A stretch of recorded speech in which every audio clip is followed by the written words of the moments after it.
Everyone told you to take your feeder down before migration, and they were wrong. Pull the feeder in September, or you'll throw off their internal clock and make them miss their window south. It sounds like the careful thing to do. Nobody ever told you the advice has already been checked and rejected by the people who actually study this. Subscribe to Bird Sense right now.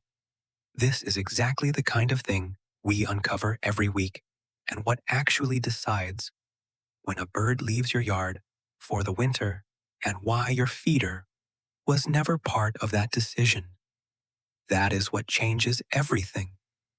To understand what he is actually doing, you have to understand what triggers migration in the first place, because it has almost nothing to do with food. The primary cue driving fall departure in songbirds is photoperiod, the shortening length of daylight as summer turns to fall. That signal gets picked up by a bird's internal system and converted into hormonal changes that prepare the body for a long flight, regardless of whether the feeder outside a particular window happens to be full or empty. Cornell Lab of Ornithology states this directly. Keeping feeders up has no influence on whether a bird starts its journey south. The urge to migrate is not a decision he negotiates with his stomach. It is a switch that flips on a schedule set by the sun. Here is where it gets strange. In the weeks leading up to departure, many migratory species actually need more food, not less. And a full feeder during this exact window is doing the opposite of what the old advice assumed.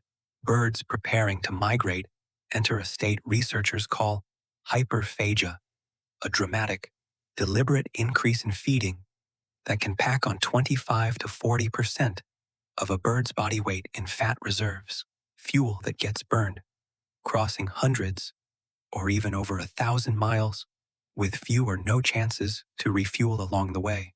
A feeder emptying twice as fast as it did in June is not a sign that something has gone wrong.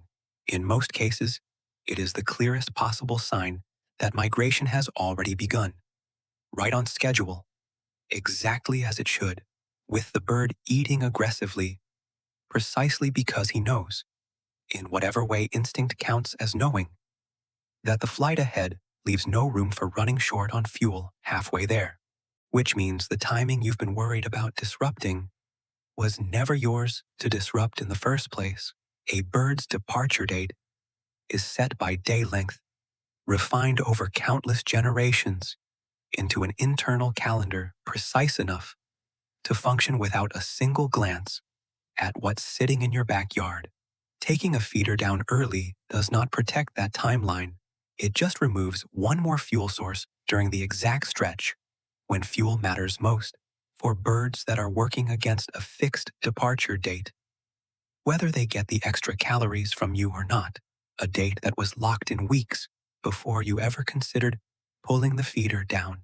The calendar was set the moment the days started shortening, past a certain threshold, long before you notice the season changing at all, and nothing you do with a feeder shifts that date by even a single hour.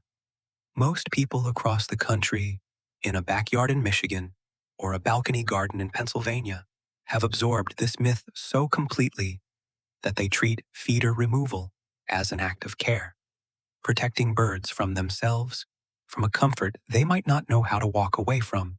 Audubon has addressed this directly, and the answer is consistent across the sources that study it closely. A bird will migrate on schedule, whether your feeder is up or not, because the decision was never routed through the feeder to begin with. The kindness people think they're offering by pulling a feeder in September is, in most cases, kindness aimed at a problem that does not exist, spent protecting a bird from a choice he was never actually going to make, based on a fear that sounds reasonable right up until you check it against what the birds themselves are actually responding to. But researchers found something they did not expect when they looked closer at exactly who benefits from a feeder left up through the fall. It is not primarily the adults, who tend to depart earliest and with the most experience navigating the route ahead of them. It is disproportionately the juveniles, birds hatched that same year, making their very first migration, days or weeks behind the adults, without a single previous trip to draw on, relying entirely on inherited direction and whatever fuel they can find along the way. These younger, less experienced travelers frequently pass through later in the season, exactly when a well-meaning person following outdated advice has already emptied and stored their feeder for the year, convinced they were doing the responsible thing at precisely the moment it mattered least for the adults and most for everyone still catching up behind them, which means the exact birds most likely to need a feeder in early autumn are the ones a feeder removed too early actually fails. A late migrant arriving to find a feeder already gone is not encountering caution. He is encountering one less fuel stop on a route he has never flown before, at a point in the season when natural food sources like blooming flowers and abundant insects are also beginning to thin out on their own. The timing of removing feeders in early fall does not protect the birds still following their instincts on schedule. It simply reduces support for whoever happens to be running late, at the exact moment they can least afford it, on a leg of the journey, with no room left for a missed meal. Here is where it gets even stranger. Some species that overwinter rather than migrate south at all, chickadees, certain sparrows, cardinals in much of their range, depend on exactly the same feeders that migration advice tells people to pull down in September, a single blanket rule. Take the feeder down before migration ends up penalizing both the late migrant passing through and the resident bird that was never leaving in the first place, based on a mechanism that doesn't actually govern either one of their behavior, applied to two completely different situations, as though one rule could possibly cover both. The advice was built for a species-wide, one-size-fits-all backyard, and no such backyard has ever actually existed, because every yard in the country is hosting some mix of birds leaving and birds staying, all at the exact same time, which means the next time you hear someone repeat the advice to take a feeder down before the birds migrate, you're hearing a piece of folk wisdom that sounds protective, but was built on a mechanism that was never real. Photoperiod runs the schedule. Hyperphagia runs the fuel demand. Your feeder runs neither. The responsible move, according to every major source that has actually studied this, is close to the opposite of what the myth suggests.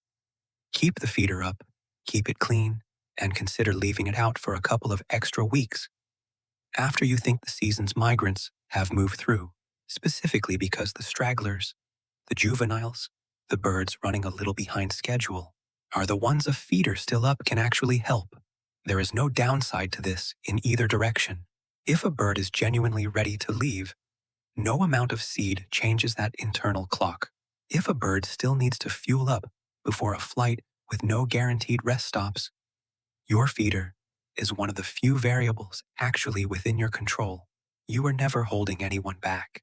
You may have simply been the last reliable stop before a very long flight, and the only real mistake would be taking that stop away right when the latest travelers of the season need it most.